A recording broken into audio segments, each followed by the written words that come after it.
Go ahead. Okay, I'm Dr. Allamehzadeh. I'm the director of the ET program at ENMU.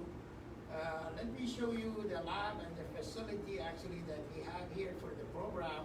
We're going to start with the project that some of the students actually work on. And these projects were mainly funded by the STEM grant, which is actually ENMU has that grant. So one of the projects that actually these kids work on, this was called the bird repelling circuits. Again, the students designed this circuit from scratch, they tested, they actually built it, and most of these projects actually is presented at the ENMU Student Research Conference. This is another project, it's called the laboratory proof of the Fourier series for periodic signals. Again, these kids mathematically prove, they show their implementation in the lab and actually prove it in the lab using the oscilloscope and the electronics components. Then this project here is called the solar powered golf cart, which we're going to see later on. The students actually work on this project too. All these students, all three of them are working for Encore now. They are employed by Encore. And the same here, this is the dual axis sun tracking system. These two students, Jose and Davi, they're working for Encore too. They're a full-time employee with Encore. Again, they work on this project. This is usually a semester-based project. All right? This is another one, which I'm going to show you the project too. It's called a PID controller of the magnetic levitation system. Actually, this gentleman here, John, I think he's in the PhD program now at one of these universities in Missouri. This is the summer project that actually these kids came from Luna Community College, and there was another, I guess, probably, most of them were from Luna Community College. And they work on a project which is modeling of the magnetic levitation system. So now we're going to go to the lab, and I'll show you the lab and the facility that we have here for the students.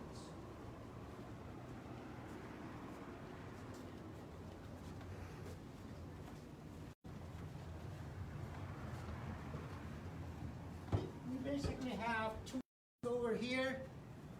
This is our main lab. In this lab, actually, a lot of the lower level courses lab will be handled over here. We have about 24 stations, and each station is actually has a oscilloscope, a function generator, and a DC power supply. And we also have breadboard for the students to actually build their project on the breadboard. For example, this is an oscilloscope.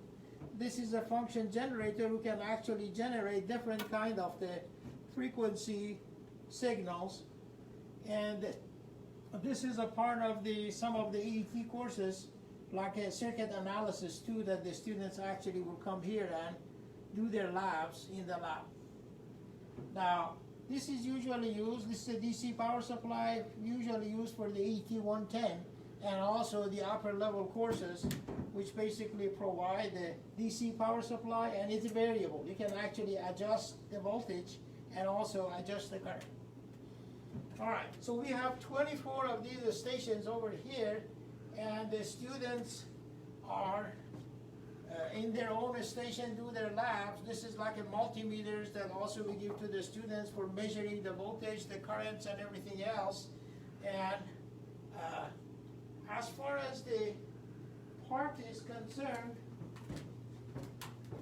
we have all the parts, electronics component for their labs over here. So the students do not have to go anywhere and purchase their parts.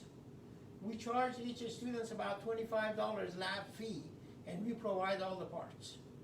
Okay. Go ahead. Say that again. Okay. Sorry. Each student also has a computer on their station, which these computers are connected to the main network. That means they can access the software. All the software that they use in the computer lab, they can also access it over here. And I guess Again, these are the stations that we use, for example, like this little equipment over here, we use this one for testing the transistor. The students, before they put the transistor in the circuit, they actually use this equipment to make sure that actually the transistor is okay, is not faulty before they put it into their circuit. And these are all basically the same. The stations actually are kind of like identical. This is some of the project, for example, that the students actually built. They build everything here and they test it. And this was one of the projects. This is another basically lab. These are all labs basically that the students did during the EET courses. Now here, this is actually a soldering station. The students will solder their circuit here. Usually we don't ask them to solder unless they get to the last year, which is a capstone course. In the capstone course, they actually have to usually build 2 projects. So they design it on the paper, they simulate it on the computer, at the end they put it on the board, and if everything was okay, they come here and solder it and make it actually a prototype of that circuit and do a presentation during that course. All right, so I guess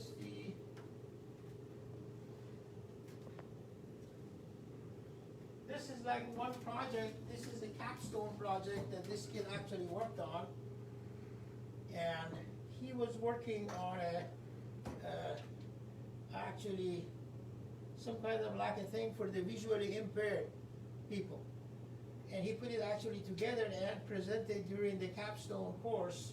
And I guess he's coming back in the fall and he wants to actually work on that and make it better, and then later on, maybe we'll be able to actually sell it commercially to someone for. All right, now, I guess these are all, again, the stations are all the same and they all have the same equipment. I will talk about this project later on, okay? So when we come back later on, this is one of the actually good projects that the student worked on, and we'll talk about this later on. All right, so now let's go to the second lab, John.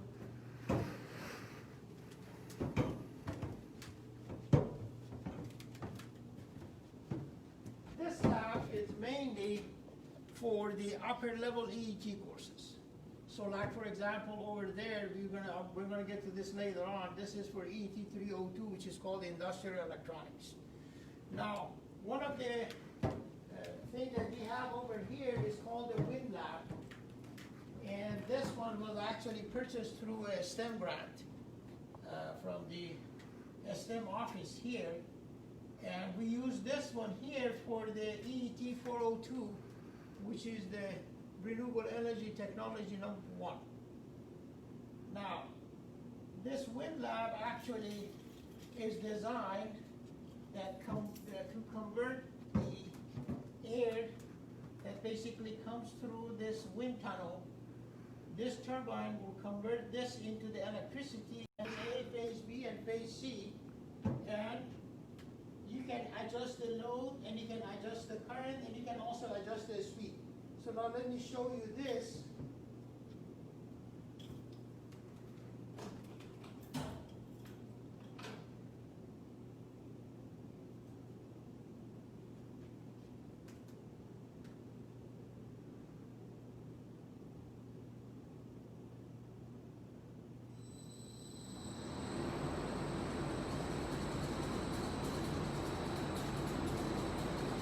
So I can adjust the speed of the wind from here, and based on that, as the speed increase, the voltage and the current that actually came out of this generator will also increase. And again, I can adjust the loads, how much load do I put on each machine, and what should be the speed of this machine. I can increase the speed. For example, now it's 4.8 meters per second. By adjusting again this one here, I can see the difference in the voltage and the current that generated. This laptop over here actually shows the same thing. The same thing that we have over here on the instrument is actually shown on the laptop, and I can actually save this information on a specific file, and later on they can use it. So we use this mainly for the lab part of EET.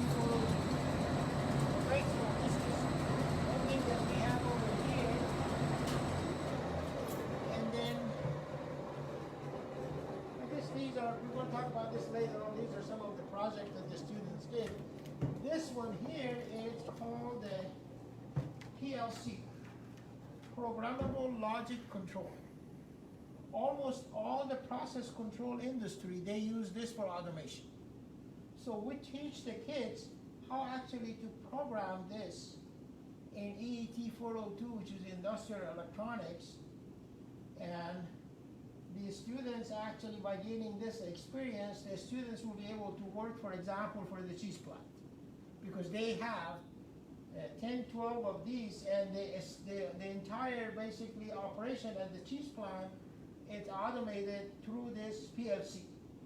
So we teach the students how to program actually the PLC here and how to use it, and a lot of the students, they seem that they have actually fun with working with the PLC because it's based on what they call the ladder logic, which is pretty simple actually to program. It's not like a very hard programming language. This is basically the descriptive language, and it's a menu type, so you just basically drag and drop and basically build the program on PC and then download it into this PLC over here. Okay, so this is we have here 12 of these stations over here for the students. Usually we have, for the face-to-face, we have about 12. In case we have more students, some of them actually, they prefer to come back in the later hours, like in the evening, and then they work on their labs and everything else. All right, so this one here, this side, is for the microcomputer and microcontroller courses. The students usually, they connect a microcontroller into the PC and program it from the PC over here. And I guess probably as far as the classroom-based labs is concerned, these two labs are used mainly for all the ET courses. The students also stay here and they work on their projects and see, for example, like this one here, this is actually who show students how a motor will work. This, again, we use this one here as a lab part of the E2. This one here is called the inverted pendulum, which is used in the control system. How do you balance an inverted pendulum? So we have a lot of actually hands-on in this program. The students, by the time the students finish this program, they should be able to go to work and they don't need any training to start their job. All right, now let's go to here and then show the golf cart and also the sun tracker. There, and when you take this golf cart outside, this solar panel, I think each one is like 300 watts, so both together it's like 600 watts of power, and you will charge up the Wi-Fi keeps going. Okay, go ahead. And then also here, they have this electronic box here. This electronic box, it has some kind of like a voice synthesizer in there. So you can actually give a command to this golf cart, like turn on the light. And it will actually turn on the light. We'll say basically turn it off and we'll turn it off. So not only is solar powered, actually it's a voice activated too. Again, several of the students work on this one and all of them got paid with the STEM. Another project, actually this kid worked on this one the whole summer. See here, actually he did a pretty good job of putting these things together and professionally actually made the soldering them. Now we actually worked on this one here in 2 semesters, but the summer of that semester, basically we finished the project. This. There we go. All right, back. All right. So the way this one works is this: once you put this outside, this is supposed to track the sun and will align itself with the sun to always receive the maximum power. So from the sunrise to the sunset, this will be able to track the sun and always receive the maximum power from the sun. This maximum power basically will go through the inverter over here convert it actually to the 110 volts AC, which can be used almost anywhere. So we put this through a battery, and the battery is basically voltage is connected to the 110 volts, and we actually had some fan and some other stuff which was actually plugged in here, and it was working fine. So again, this actually provided a very good experience for the students in the EET program, and they really enjoyed working with this project here. All right, now we have some other project over there that we need to go to.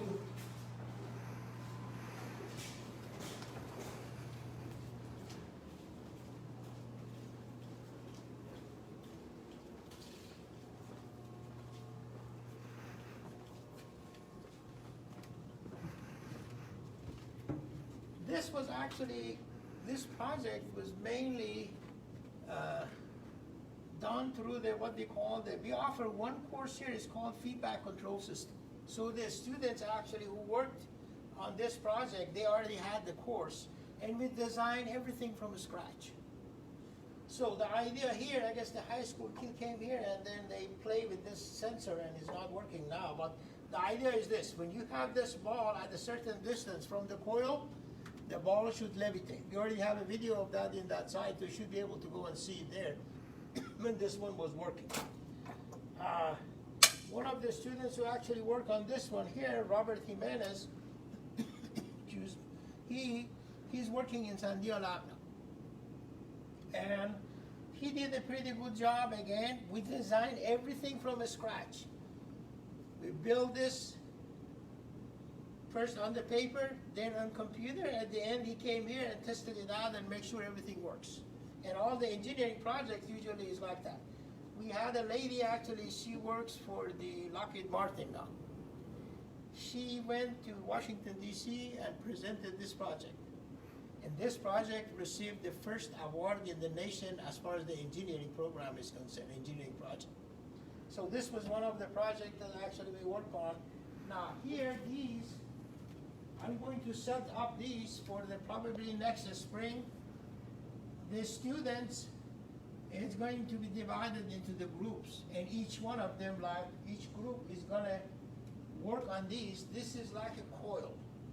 They're supposed to first develop a mathematical model for this coil, and then while they're checking the feedback control system, they're supposed to design something exactly like this and show me actually it works. And we had actually 3 students the spring before last spring that actually I offered them either they can design a controller and show me it works, or they can take a final exam. And actually they decided to do this, and all of them actually they did it and it worked. So from the next year, probably we're going to have this as a part of the lab for the control system. All right, now let's go to I guess here we try to actually involve the students in a lot of the hands-on. So, and we have lots of tools here. See, we have almost everything here for the students to work on. We have the saw, we have the drill, we have everything here. And this students also works for Encore. This is a tracker too, so you can actually put your hand in here, and as you move your hand, we'll be able to track your hand and move basically back and forth. Again, I think this is the windshield, from the windshield of an automobile. He took it out and actually put it in there. So they are very creative actually. They try to use whatever we have over here to actually build the project and make sure it works. This was another one, some tracker, actually we took it apart, that some students basically worked on. And I guess those students was Jose and Davi, they're also working for Encore. All right, so these are all the parts for the project that we have over here. And I guess again, all these parts are bought through the fund that we had from the STEM office. All right, and then another project.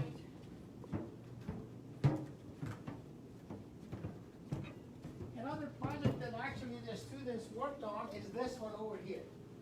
This is a very hot topic now. It's called the wireless power transfer. So the idea is to wirelessly transfer the power from one coil to another coil. Okay? Now, these kids actually we build everything from scratch. They built the coil. They actually calculated their magnetic field on the board over here. This is like we bought this from Ace, so they can actually wrap the wire here, create these coils over here. And again, the students who are working on this project, I guess except one, they all graduated. And it actually gave them a very good experience in this area, because again, this is a very hot topic area now, and it involves communication, it involves circuits, it involves electronics, so many different fields actually combined into these projects over here. All right, now let me see if I can maybe show you here. So this is basically a transformer that I am getting, plug this in, 110. This will convert it, step it down, and then this will come here, and let me see these two. This is connected to this side of the coil. These two coils are not connected together. They're separate. See here? So the power from here goes through this coil and transfer to the other coil, and this light bulb actually is connected to the other coil. Now, the way this one works, basically, we take the AC signal and convert it to DC through here, this circuit. This circuit actually creates what they call the resonant circuits, which convert that to a high frequency. And this high frequency signal will go through the air and basically energize the other coil, and we'll be able to get that power back right here. Now, of course, the way this, one of the things that they did is this. Two factors. What is the size of this coil related to this transfer of the power, and what is the distance? See here, when I move this here very close, the power is maximum. As I move this away, do you see it? At a certain distance, actually, it will not be able to collect enough power to actually energize this light. So what they're working on now is this. What is the relationship, for example, between the size of the coil and the distance between the coil? We're working on that. Is there any way we can improve it? And this one has lots of application. One of the good application of this project is actually for those who have pacemakers. They have a battery in there.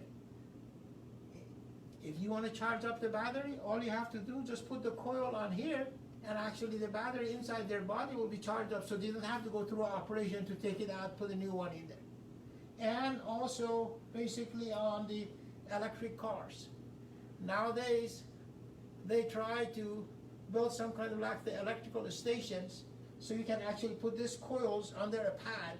Your car will drive over that, and you turn on the system, and it will charge up your battery before even, you know it is like maybe 10, 20 minutes, and then you'll be able to drive for another like 100 miles.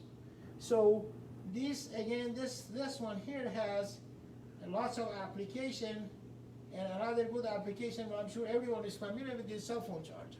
Nowadays you have those things that actually put your cell phone there and will get charged. It's basically through this coil and everything else.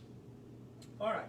Now, I guess probably these are the facility that we have over here. We have a very good program here.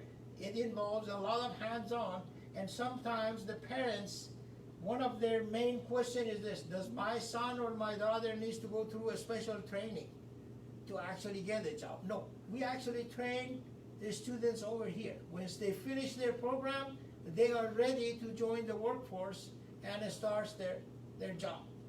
And as far as the program is concerned, we offer a Bachelor of Science in ET.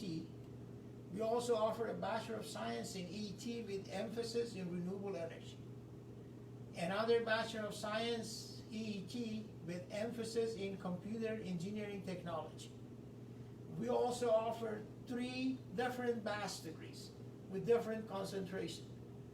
One BAS is analog concentration, another one is a digital concentration, and another one is a combination of these two.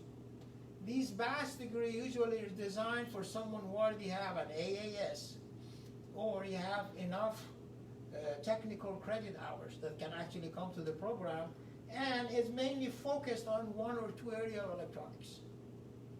And the program is hybrid. It's face-to-face and online. So the students from anywhere in the world, as long as they have access to the internet, they should be able to finish the program 100% online. They don't have to come to the campus. And of course they have to do the same thing that the students doing here. Yes, it's involved labs too. The students usually they buy their own equipment and their parts and do the same lab that the students doing here face to face. As far as the job is concerned, almost anybody who graduated from the EET program over here, they have a job. We have a student who works for the Lockheed Martin, we have a student who works for the Encore, we have a student who actually works for the what they call the X automation. As far as the salary is concerned, I know like the Lockheed Martin, the salary range is about 65K. Encore, they start their students with about 72K, and they give them the 401K and also retirement. We have one of the students actually who graduated last year. He works for a company called X Automation. They offered him $85,000. So the job market is pretty good, and most of our graduates will be able to find a good job so far. And I guess I encourage everyone to go online and look at the curriculum, look at our websites, and if you guys have any question, you could always either send me an email or call my phone 575-562-2073, and if you have any other question, hopefully I'll be able to answer your question. All right, thank you.